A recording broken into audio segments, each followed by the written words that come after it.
Good evening. It's Friday, January 28th. We want to get you caught up on the biggest stories of the day. We begin this evening with a crime alert in Atlanta. Police investigating yet another shooting at a nightclub that left a man and a woman hurt. It happened on Crescent Avenue outside a club called Traffic. Our Jamie Kennedy has the latest.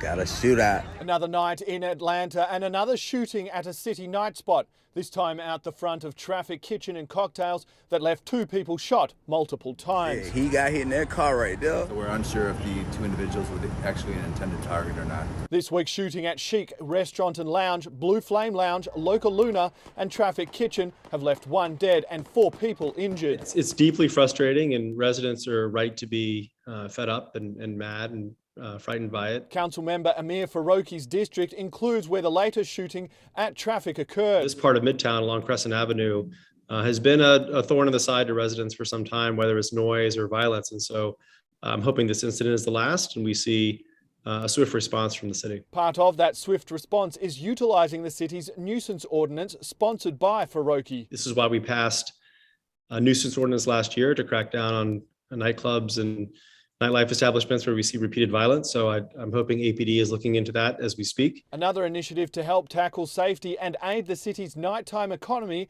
a possible night mayor. A night mayor position, someone who thinks about the nighttime economy all the time. And I've had some really positive conversations with Mayor Dickens about including that role in his administration. And I think having that 100% attention on what happens at night can lead to some really good outcomes for us all. Jamie Kennedy, CBS 46 News. The second person arrested in connection to the murder of an Atlanta baby has been denied bond. Sharice Ingram faced a judge this afternoon. Warrants show she was driving a car involved in a shootout on Anderson Avenue Monday afternoon. We're told DeQuasie Little was also in that car. Police believe he fired the bullet that struck and killed 6-month-old Grayson Fleming Gray. Family and friends were back at the site of the shooting today. You can see a makeshift memorial on the side of the road. They also spent the day cleaning blood from the roadway. Grayson's mother says she is working to move forward, and the only way to do that is to forgive. Hurting her, hurting him, doing this, doing that is not going to bring my son back, is not going to bring that smile back, is not going to make those beautiful brown eyes look at me again. So what is the point? The public viewing for Grayson will be Monday at Willie Watkins Funeral Home. You have to feel for that mother. New details on the fire that forced school officials to evacuate Frederick Douglass High School just yesterday. Investigators say that fire started in a boys' bathroom, although it's still not clear exactly how it started. Today, students had to learn from home because of the damage from the smoke and flames.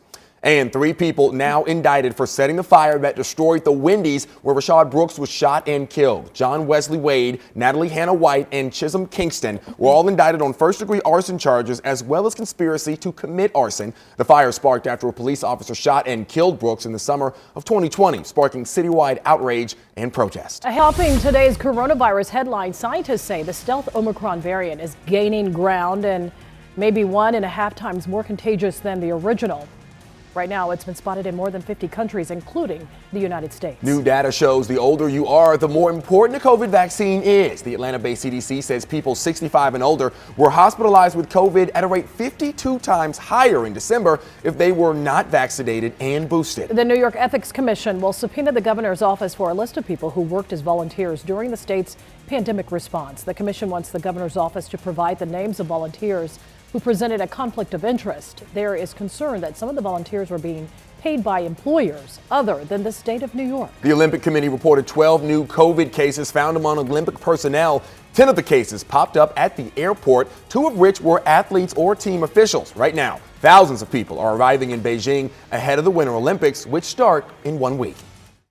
Police need help identifying a man who was found dead in College Park. Here's a sketch of that victim. His body was found on Naturally Fresh Boulevard. They say he's a black man, possibly in his 40s. He's about 5'10" and around 190 pounds. Anyone who might recognize this person there on your screen is asked to call College Park Police. New at 4, airlines struggling to find pilots. New data shows by next year they will expect to have a shortage of more than 12,000 pilots. By FAA regulation, pilots have to retire at the age of 65, and by one estimate, almost half of them will retire within 15 years. Now you couple that with the pandemic and it's almost impossible to keep pace with all of the open seats. United Airlines trying to stay one step ahead of this problem. It just launched a program to train its next generation of pilots. The airline expects half of them to be women and people of color, people like Ricky Foster, a former flight attendant, inspired to upgrade her wings. They got to come in and check out the airplane, and I have a picture of my son sitting by my name. He was so proud in the picture, like, this is my mom, you know. That's generational for probably a first-time pilot for her family. Foster is one of 59 students in the inaugural classes of United Airlines Aviate Academy in Goodyear, Arizona. The federal government is sending 400 million N95 masks to stores across the country for the public to pick up for free. CBS 46's Megan Packer looked into where and how you can get yours. Kroger is among the stores in our area getting the free N95 masks, but not everybody is having an easy time finding them just yet. So I was excited. They say they are giving away this week. So I think I was thinking, oh, I probably might have some luck. Claire and Richard Louie are foster parents in Duluth and have tried a few different stores so far in their search for N95 masks for their family with no luck. It'd be nice to get those masks that are provided by the government to help us out. And when they're not available, it makes it frustrating. Not all Georgia stores have them in yet as the mask shipments roll in waves. The Biden administration is distributing 400 million non-surgical N95 masks across the country to ramp up access to the high-quality masks amid the spread of the highly contagious Omicron variant. Multi-layered masks like the N95s that form a seal around the nose and mouth are considered effective at preventing the spread of the virus.